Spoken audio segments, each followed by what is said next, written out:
Father, your time has come to energize our spiritual being. With your words, speak to us in the stillness of your voice, for we pray in Jesus' name. Now, kind of a little bit different, but I'm finding it this way, that you need a friend to comfort you in every way. Now, things have changed. Things have changed all the way from the world. It has come into the family, and it has come even into the church.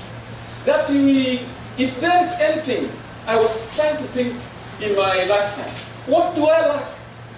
What else do I need? If I have clothes, I have a car, I have some money that can help me. If you give me bread, I won't. I'm not a fan of it. But I know there are some people scrambling even to eat a morsel. But because the Lord has blessed me with the bread on my table since childhood. So what do I need? I have shoes in my feet. And some people I know of very well. Their feet are so large that they can't fit in the shoes. Not because there are no shoes made for them, but because they can't, in their lifetime they have never afforded the shoe. So their feet are not shaped for the shoes. But you know why your feet is shaped for any shoes or any number? Simply because you've been wearing shoes since childhood. Even when you are told that you have a very beautiful, expensive shoes in your feet. So do I. So what do I need? And if there is anything people lack, is comfort. That's my own making. Maybe you can share it with me. Because there is no comfort anywhere. When you see how people die, when you see how people go along with diseases, which we call untreatable, and when we see the poverty all along lines in other places, what do those people need? Sometimes, a while ago, I remember when there were family in my country, and some people were contributing food.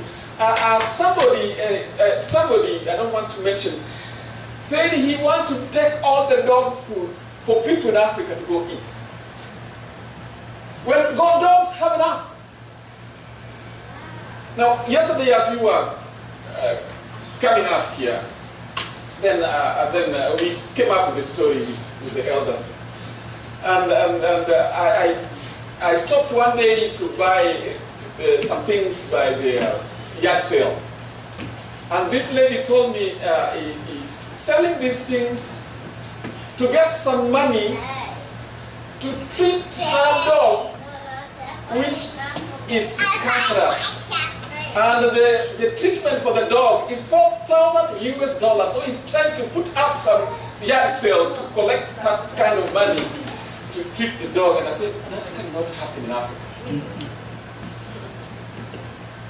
When the dog needs 4,000, how about those people created in the likeness of God?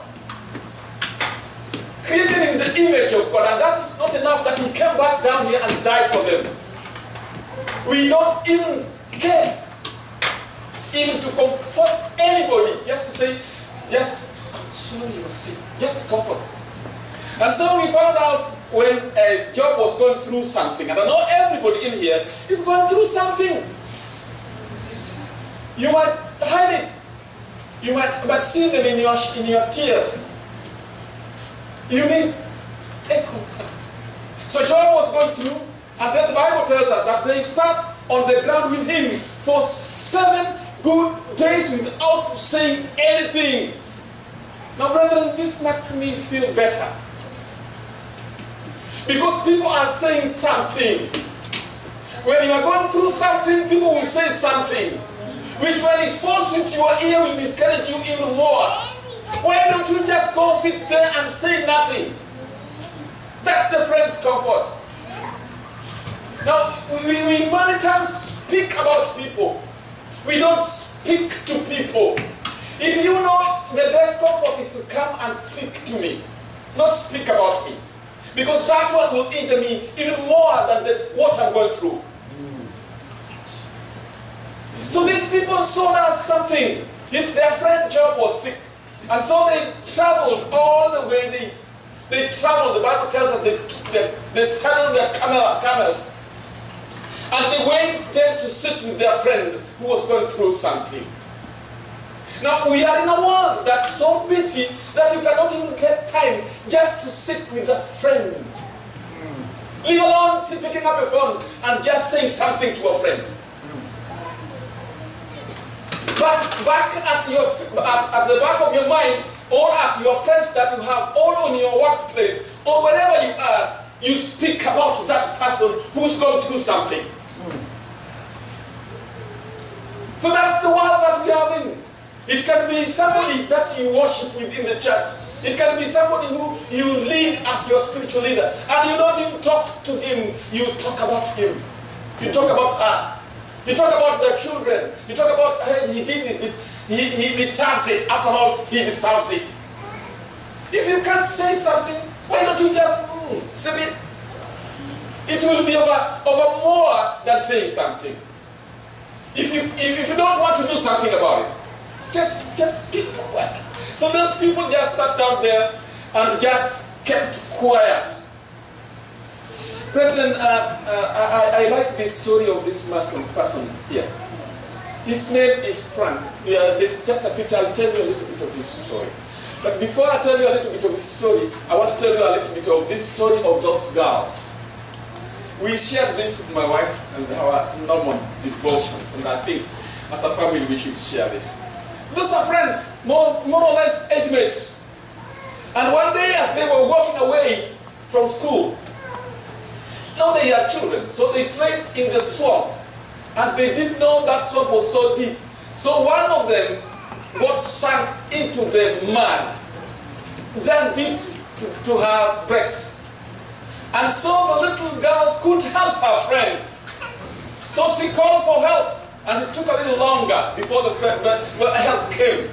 And so she went into the deep with her friend, and they sat down in the mud waiting for help, not saying a word. Sometimes, how foolish are you? Why do you also go there? But she went there for a friend. And they sat there for a long time until help came. And that is a true story. And afterward, when they were pulled out together, now when she went home and her mother saw her muddy, hey, what happened to you? Then she said, okay, my friend was stuck into the mud, and I could leave her there. So I sat down there by her. Now, brethren, it's something that Allah. Do you take your time to just sit down with your friend when it is deep down in the mud?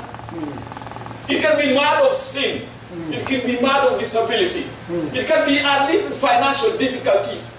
Can you just come down and just sit there with them? This is what Jesus did to us. That we were so deeply down and sin so deeply high.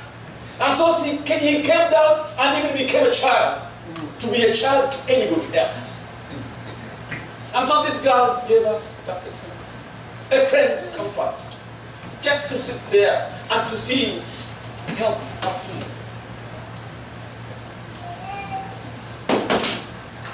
Now the other guy that's called Frank, you saw his picture. Frank is, the story is told, but this is a story I read. It was in the news and many times. That Frank lives in Denver. Somebody people heard that. Maybe I might paraphrase the story. Then they had a child. The child, maybe let me go back. We go back a little bit. That's the child. That was his child, his son. And the son grew up into this world that we are in this time. In schools where the environment is not spiritually favorable.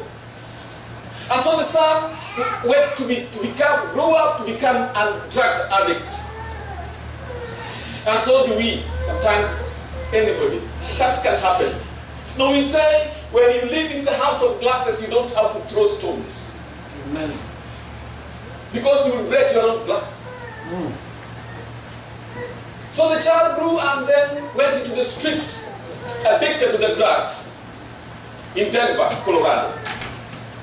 And so time went by, people would talk. People would say something, oh his child, don't worry. people would say something. But I like Frank. After a while, one day, he is in his garden, that was what I was trying to paraphrase. He sat down and then think of something. His son was in the streets down there. You know, I can't tell you because you know what happens there. His son was in the street somewhere. So he came and told his wife, I have a plan.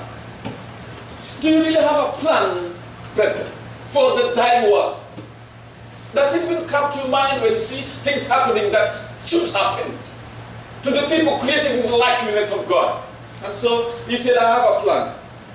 Now his wife could say anything. What plan do you have? He said, I want to go to Denver. And I want to go to Denver to our son. Maybe the mother had lost hope of his son. What are you going to do? Because we have tried all the avenues and we couldn't make it do. So what do you want to go do there? And he said, I'm just going to sit with him on the streets and to make our life is making. And so Frank went, just paraphrasing, and went and looked for his son all over Denver. And he found him in the drugs, in the streets. And when the son saw him coming, he tried to run away, but he said, son, I'm not here against you. I'm here just to live with you. He left his house. He was a good man. He had the money. So he left his house to come just sit with his son. And the story goes that he sat with his son for a whole week on the streets, sleeping outside, begging like his son, getting just a thing they can handle with their food, their hands, and eat with his son. Now, from another example. Now, there's a program in the TV, it's always on ABC. What would you do if you see such a thing happen? Now, what would you do when do you speak? Now, I just want to just say, if you can't do something, don't say anything. Because that is an injury. And that becomes sin unto you. If you can't do anything, because if you cannot even get time to just sit with somebody, just sit. Don't say anything. Don't give anything. Just sit there. I've always prayed and I've always said that this church is situated in a way where in the traffic where almost everybody that sits here passes through line to and from. And so the door is always open.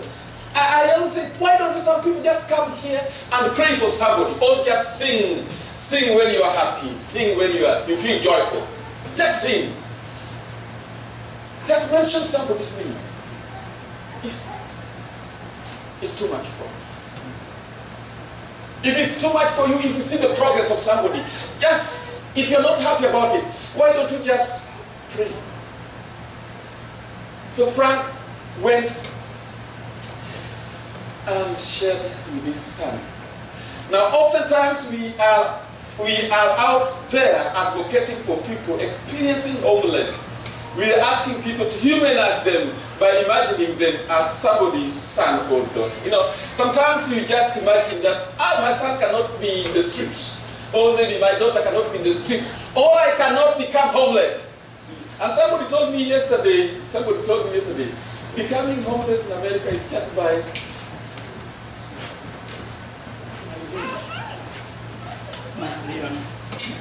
Frank was working in his garden. That's why I've just said that. I've just said that, so we just passed that part. Now, we spoke about empathy. There's a real sense of those who are the other.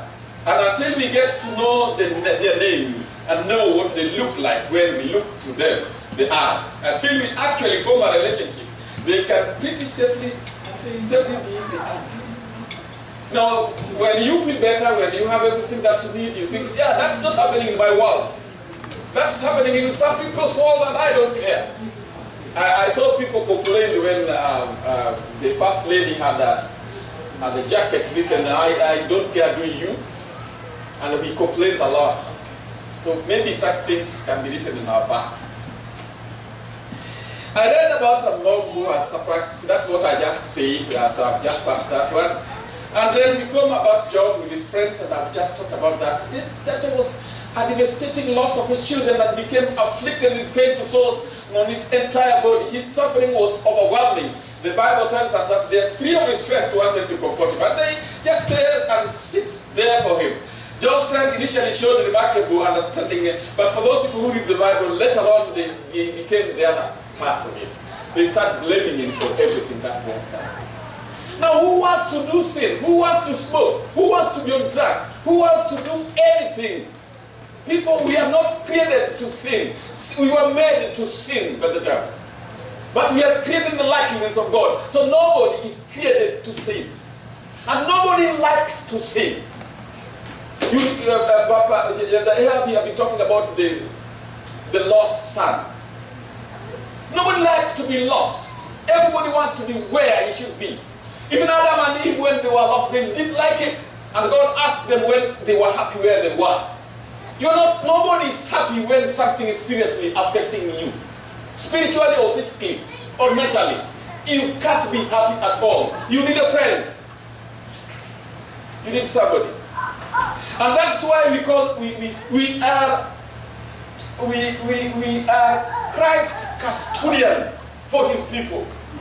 He went there and left us with a commission to do something. Just if you can't preach, if you can't say anything, if you don't even have a testimony, just sit down there and zip it and just be there for a friend.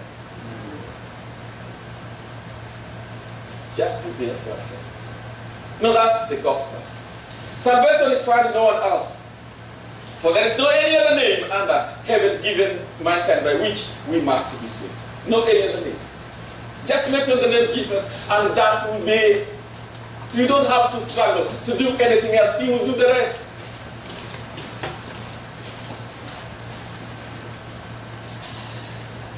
Now, when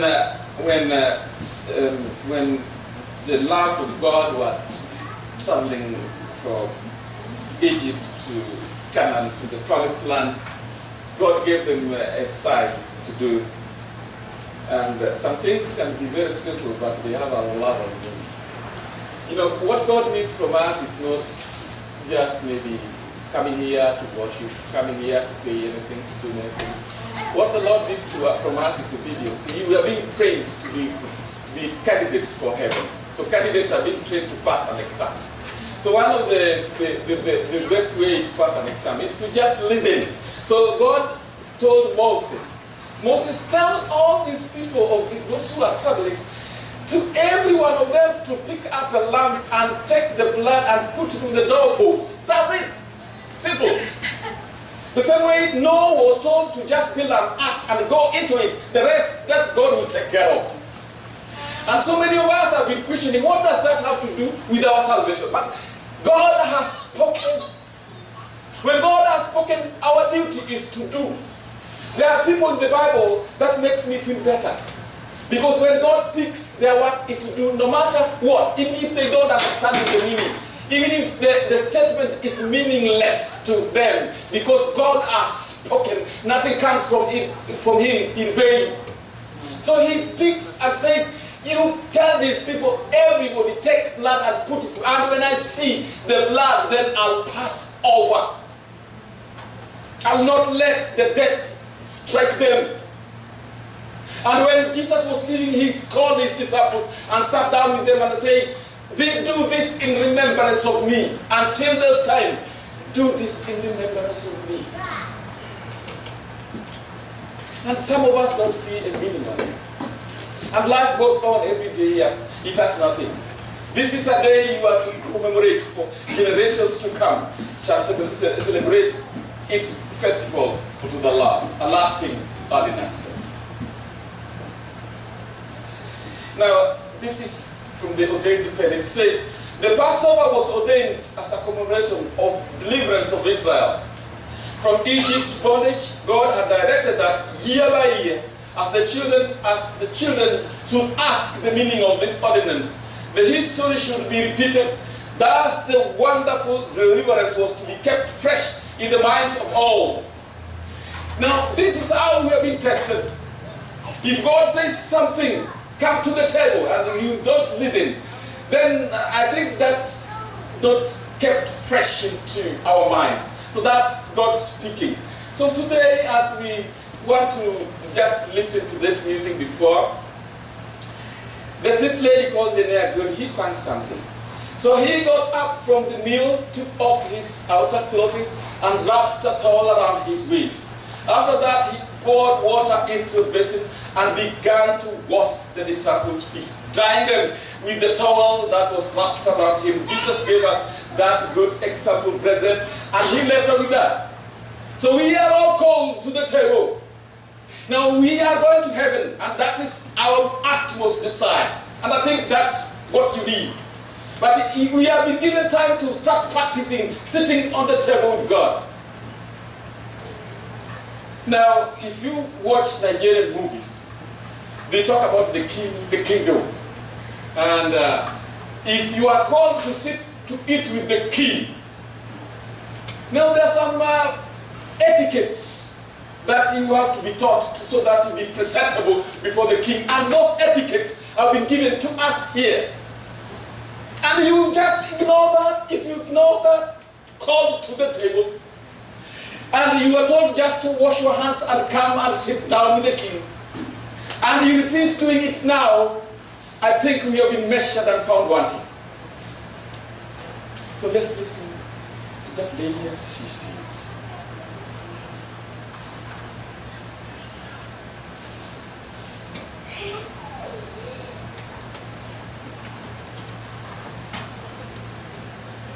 Did you find it? Okay. Yeah.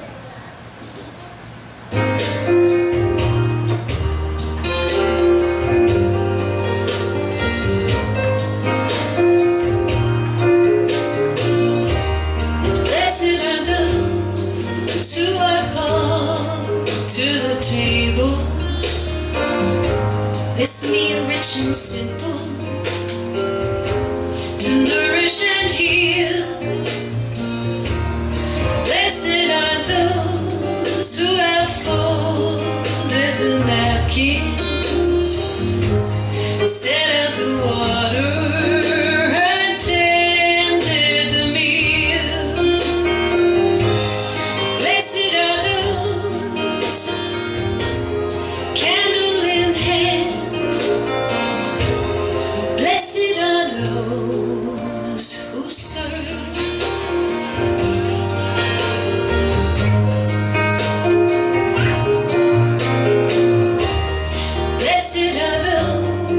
Who are called to the table. The children are playing, and sun sinking low. Ones who stand close by the cook and the fire, the friend and the neighbor, the one we don't know.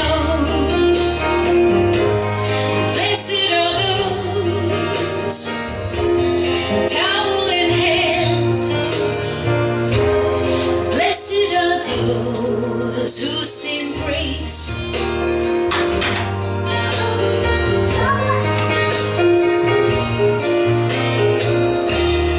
Blessed are those who are called to the table. The one who has hurt you,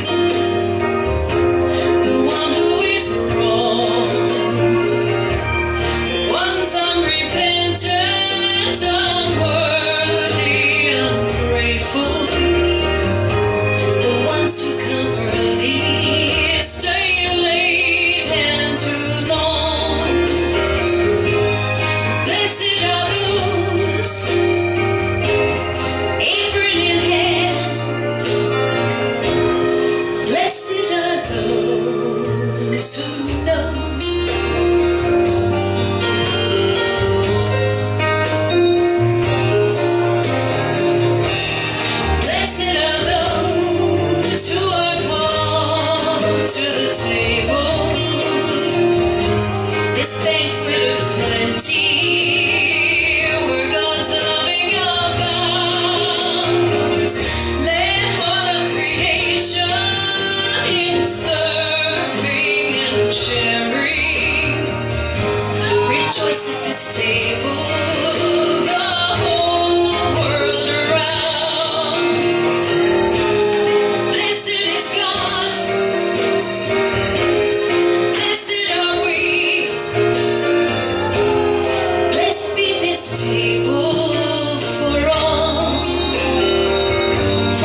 one who walks in when the rest of the world walks out.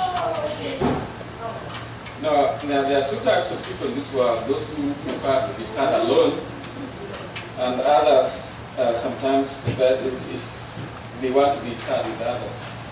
We are here to always sit with people. Don't walk away from your friend. Don't walk away from your family. Don't walk away from anybody. From your child, don't walk away. Just sit there with them. Our last song is 499. And as we sing that song, we are going to be continuing with our services. The ladies will go into the Marat hand. There's a place there for them. Men, you come in front for us to wash our feet, and don't waste our time. We just sing and wash our feet together, and the ladies will go back there. You'll be guided by the deacons and the deaconesses on that matter. Otherwise, let's sing this song number 499. Is it 499? Hymns.